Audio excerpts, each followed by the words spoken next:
There are many ways to control the indentation of your text or paragraph. For example, if you want to put this on the right without changing the alignment, you can press tab. You can press tab like this, or you can also you can also manually you can also manually drag this if you want to make the first line go a little bit further to the left and move the text all of the paragraphs to the right. You can also use the lower one like so, but if you don't want to use tab, or you can also use this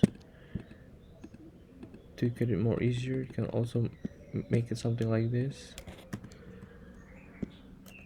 and if you're done you can just press enter to make a new one like this. You can also add a picture here if you want, and that is how you're able to control the indentation.